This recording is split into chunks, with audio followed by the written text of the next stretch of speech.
to the afternoon session. It's my pleasure to introduce to you the bearded man who looks like Einstein. Please, no. Well, his name is not Einstein, his name is Rudy Fritsch. He's Canadian-Hungarian. He's also one of the early professor's followers and author of the little introductory book Beyond Mises. We're not here to promote your book, but we're here to promote another cause, really, so I will give the floor to you. Well, I'm here to promote my book, so there you go, commercial. The book is available. I have the last one here. It's £10 a special, but shh, don't tell anybody. It's on Amazon already as a e-book, a Kindle book. But it's not really clean yet, so I'm still working to edit it. But if anybody wants one, there's also a website called beyondmises.com. And this is my own personal email. If you have any questions, please do contact me. So, the origin of money. Well, I'm not a monetary scientist. I'm not a scientist. I love science, and in particular natural philosophy, which is the origin of science. Today, science is perverted, as many other things are. Professor is a monetary scientist. My career as an engineer, it's been taking laws of nature, if you will, and applying them in the real world. And that more or less is the role that I've had in this organization. This book I wrote to bring the professor's very erudite and packed words to a broad audience like me who can understand this, on a simpler level or a more expanded level. So now, bear with engineers. Like, engineers don't just go up in a cloud. They're not philosophers. They're like engineers. I want to build a container. Define container. What's it going to contain? How much? What temperature? What forces it's subject to? Very specific. So my talk is the origin of money. The origin of money. Well, I know what the means. Origin, yeah, that's where it starts, begins, of money. What's money? Whoa. We're going to have to define money before we can talk about the origin of money. But before that, I'd like to ask, you guys all got this, or did anybody read this yet? Hands up, no? Did anybody not read it? Is that yes, read it, or not read it? I did read it. You did read it? You did read it? Who did not read it? Okay, all the others have neither read it nor not read it, and some of you have read it and not read it as well, which is four-sided logic. Today, most people consider two-sided logic. This is the glass, and everything else is not, and it's one or the other. But even Sandeep put up here a little line, the so-called barrier or the dividing point between two concepts. That's kind of blurred, and that's where Menger looked. He said it's neither this nor that. It's both this and that, and so on. So you've got four ways of looking at things rather than two. And this is very important because nothing is as simple as Aristotelian. Well, I shouldn't say nothing, but natural world, these things are not so simple. So you got to know what money is. There's a little thing called M1 or whatever, the high-powered money, and it looks like this over the last few years. This is quantity of that money, Q, and this is time. But what is the money? What are we talking about here? I see this chart, and the numbers go up drastically, but what does it mean? So let's define money. In order to define money, we've got to understand exchange, and Professor put it perfectly clearly. I've got this, and the other guy's got that, and if I value that more than I value this, and he values this more than I value that, they trade. But the money sort of comes in the middle. Here's the money. I'm going to use the money to buy this, and he's going to sell me something else, and back and forth. So I've got to value this intermediary, and the other guy's got to value it. So money has a role of carrying value, if you will. But it's not valuable in its own self. I mean, people say gold has intrinsic value. Well, nothing has intrinsic value. Value arises in human consciousness. But The paper promise of gold is not valuable in itself. It's valuable because of the promise hopefully kept that you will get gold for it, or anything else. So this is where money comes in. It's facilitating indirect exchange. So it has to carry value. Now you carry value in a geographical sense from one place to another, and you also carry value through time. If the money, or whatever you call money, depreciates, it's not very good money. And if you can't use it anywhere geographically, it's not very good money. Now, today, of course, I trade my Canadian dollars for pounds, and I get hit with an exchange fee. And if I have some surplus pounds, I go back, get hit with another exchange fee. So even geographically, this paper stuff is not very efficient. And time-wise, of course, if you look at the opposite of this curve is the value of the dollar, which goes down like this. And J.P. Morgan put it when he was asked what is money, he said, gold is money, everything else is credit. Ooh, credit, there's a new word. Let's define credit. What is credit? Well, credit is an exchange of a present good, this thing right here now, for a promise. A promise of what? Well, of something in the future. A bird in the hand is worth two in the bush. Why? Because a bird in the hand is a present good. It's right here. You can eat it or do whatever you want with it. Two in the bush, maybe we'll catch it, maybe not, maybe who knows. So we've got to be very clear on this. A present good versus so-called, the Austrians call it, or the American Austrians call it a future good. A promise of a present good in the future. So if the money doesn't hold its value, it's not going to do a good job of this. So we've got credit versus money. It's kind of like fire and water. They're quite the opposite. Water extinguishes fire. Money extinguishes credit. Extinguish, put out. If I lend somebody a pound of sugar, or I borrow a pound of sugar, let's say I borrow a pound of sugar from you, I give you an IOU, there it is, okay. And then I'm supposed to pay you back the sugar next week. I forget to go shopping, oh, geez. I call my other friend, you got a pound of sugar? Oh, give it to this guy, and you'll get the IOU. So you're paid off, but the credit still exists, and the IOU exists. And if I write another IOU, the credit still exists, and the present good, the sugar, will pay that debt. So one definition, I like this definition of money. Money extinguishes all debt. All debt. That means debt for goods, debt for services. If you go to a hairdresser, get your hair done, money will extinguish that debt. That is a debt. You owe something.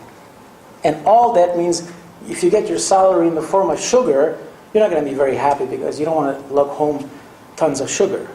So it has to extinguish all debt. And it must be a present good.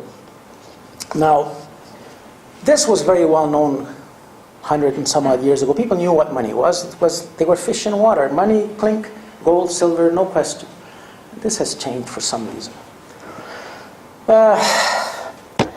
Humans recognize gold and silver. Now, when I talk about gold, you have to understand that silver is always in this equation. I mean specie, I mean monetary metals. Gold was recognized as having value well into prehistory. Tens of thousands of years ago, people found it. Why? That's besides the point. But it's interesting, they see this glittering, nice, shiny substance amongst a bunch of rubble and dirt, and oh, look, that's something special. Same thing with silver. Native gold. Remember, there's no native metals until metallurgy. But gold was found and accumulated for tens of thousands of years. And it was only maybe a couple of thousand years ago, Greeks and so on, that gold was coined. Now this is a big step forward because it went from gold, which has its value as gold, or as a statue, or as the spirit of the sun god, and the silver has the spirit of the moon goddess, whatever. Suddenly it became a commercially viable thing. You could trade it easily. You didn't have to measure and test the gold. So this was a big step forward. Of course, as soon as somebody figured out how to stamp coins, somebody else came along and figured out, how do we make more coins? Because the coins are the money. So the Romans, for example, they started off with the what was the gold, the silver coin they had? Drachma or something. Anyway, it doesn't matter.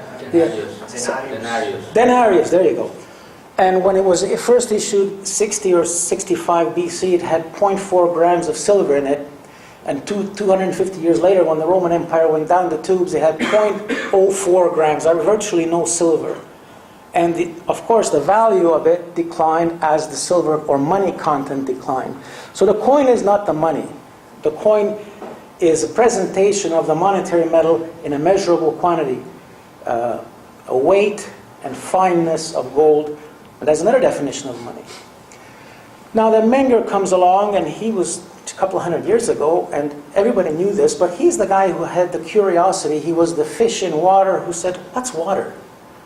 Or he was the human being in air, or the bird in air said, what's air? Well, this is it. What do you want to know more? Well, he did. He dug around and he quantified this and put it on a more or less scientific or numerically measurable basis. The professor talked about marketability.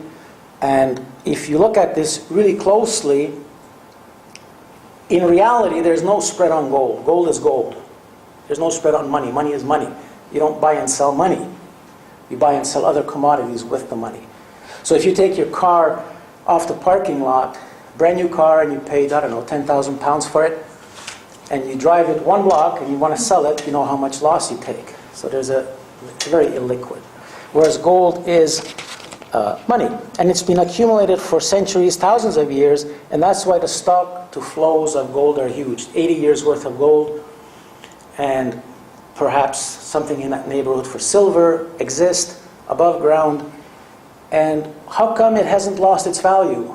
Isn't there an equilibrium supply and demand curve out there?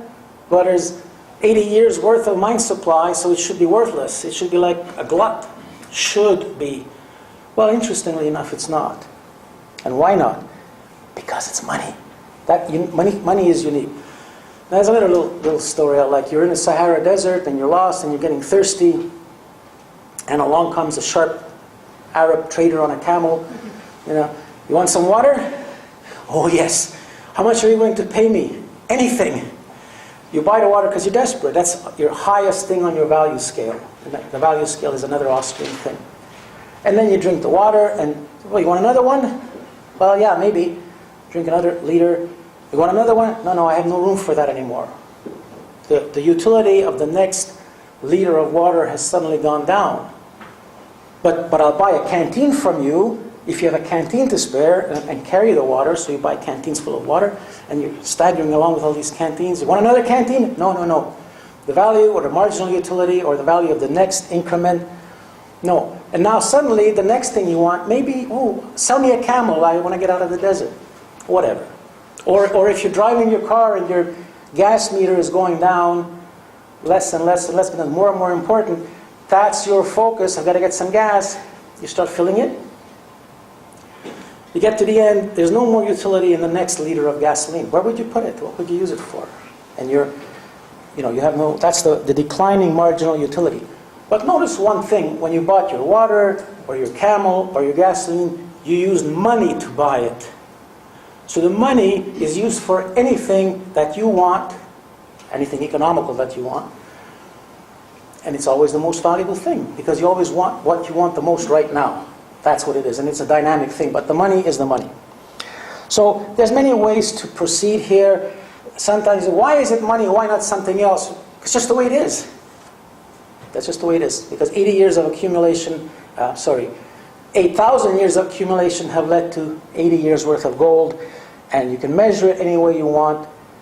Marginal utility, or stock to flows, blah, blah, blah, present good. That's what it was.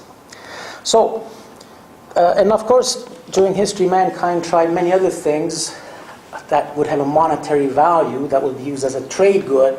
You can call them trade good, beads and salt, and I don't know, when in the West they used to sell blankets to the Indians and trade and all this, but money is money.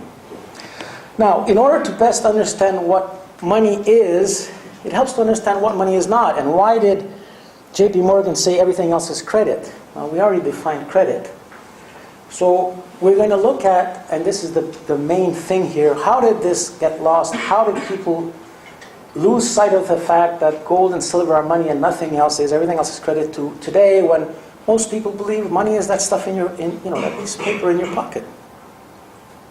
Now I call this an urban myth that paper money is descended from blacksmiths' receipts. Sorry, not blacksmiths, goldsmiths' receipts. The theory or the idea is that people didn't want to carry lots of gold and heavy silver, so they deposited their money with the goldsmith and got a receipt in turn and used that in trade. Well, I don't know. If I was expecting money, I would want money, but... And then the goldsmith noticed that not everybody took their money out at once. There was always a surplus. He said, well, I'll just print some more receipts. So they're called, they were false receipts. Well, people who believe this believe that people are incredibly naive, or were. Our ancestors were idiots. And I don't think that's true. And that it was fraudulent from the word get-go. I don't think that's true. And there's no historical record of any of this stuff happening. Now, the professor had a different theory on this. And he said, monetary scientists, remember? And it didn't descend from receipts. It descended from bills. Bills of exchange, or real bills. Oh, there's another new word, bill. What is a bill? Well, you all know what a bill is. If you buy anything, you get a bill, which itemizes what you bought and how much it costs. And you look at it, and you pay it. Or you go to a restaurant, you get a check. They call it a check. I don't know if they call it a check here. You go to a bar, you get a tab. But it's the same principle. You get this bill, you look at it, you accept it, you pay it. Now, there's commercial bills. If a 30,000-liter truck full of gasoline pulls up to the gas station, fills up the underground tanks, then the driver goes in the office to settle the paperwork, is he going to get $30,000 or pounds or euros cash? I don't think so. Or is the attendant going to write him a check? No. What does the attendant do? He accepts the bill. He signs the bill, says, 30,000 liters of gasoline on this day, and we pay in the future sometime. So there are terms. Rudy, yes. In this country it's called petrol. Petrol, I'm sorry. And it's probably not called a bill, it's probably called an invoice. But anyway, you can all translate to yourselves. The petrol truck pulls up and, in the US I would have to say gallons, because they wouldn't even know what a liter is, So when you go to the restaurant and you get your check and you pay, it's done, and the piece of paper becomes a record in the accounts of the restaurant. But when the gasoline or petrol is delivered, this is alive, it's active, it's a claim against money based on goods delivered. The gasoline is in the tank, ready to sell. And then the retailer will sell liter by liter, gallon by gallon, and in 60, 90, whatever days, accumulate the money and pay. That is the crux of the bill, of bills of exchange, or what Adam Smith called real bills, or people call the real bills doctrine of Adam Smith. Now, Adam Smith was a guy like Menger. He was very smart. He was not a scientist, he was a natural philosopher. He observed, he looked, and he saw. And he said, that's how these things work. Wow, this is interesting. And just like Menger, he said, no, there's no price. There's a bid and an offer.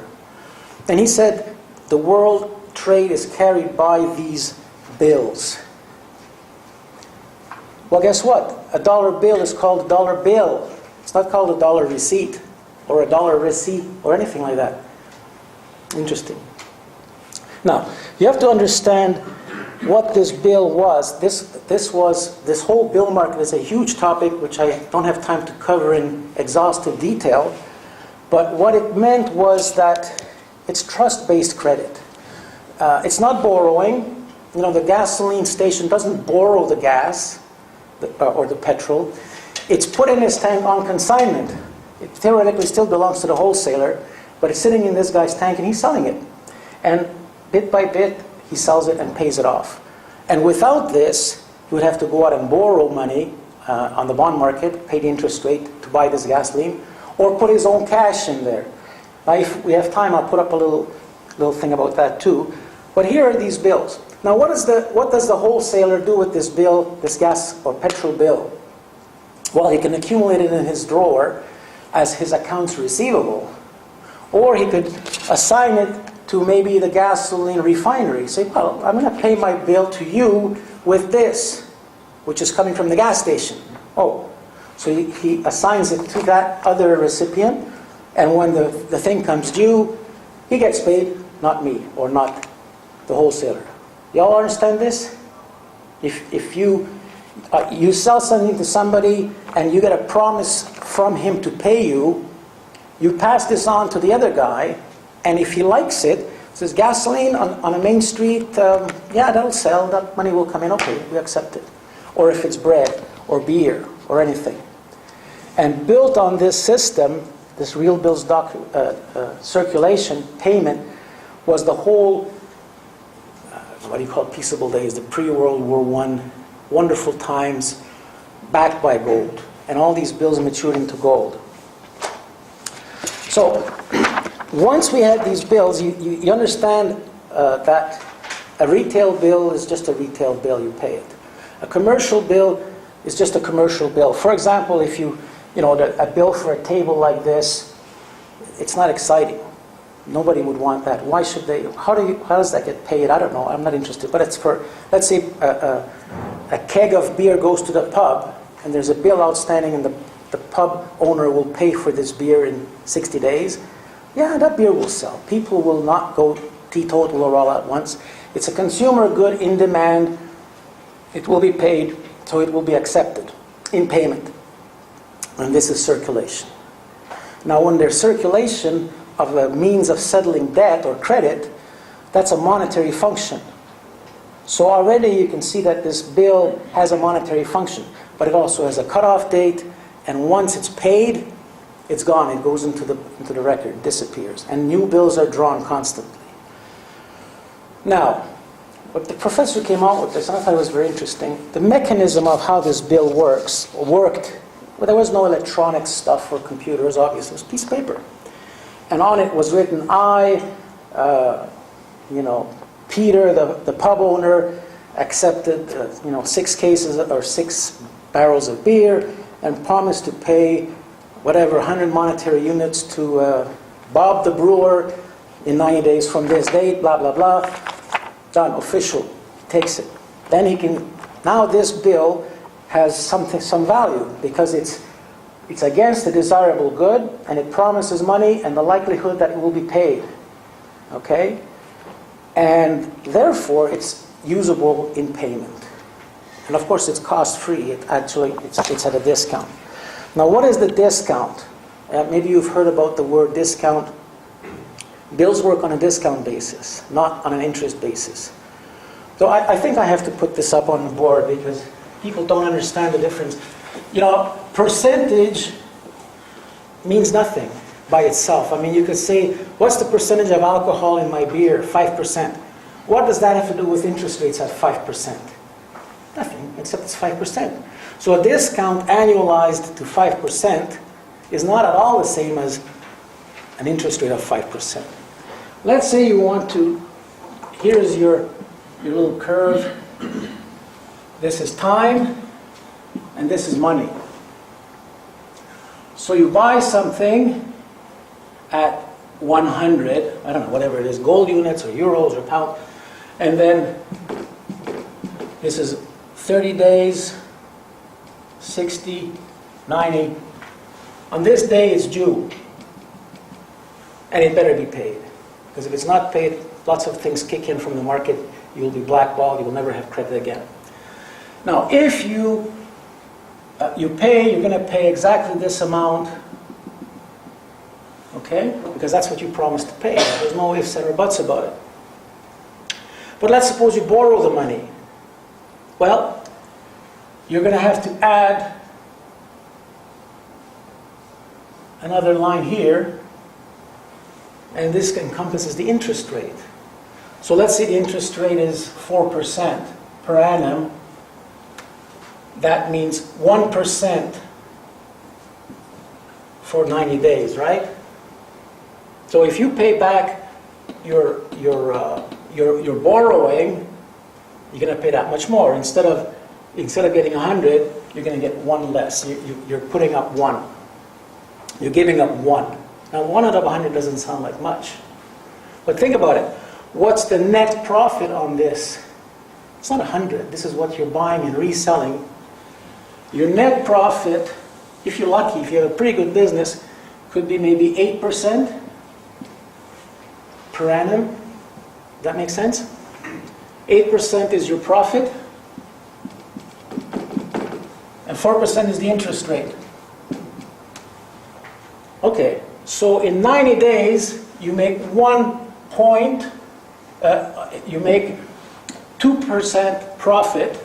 That's 8 divided by 4. That makes sense? You buy this stuff for 100, sell it for 102, 4 times a year. Not, after expenses and so on. I'm not going to consider all that. This is the net.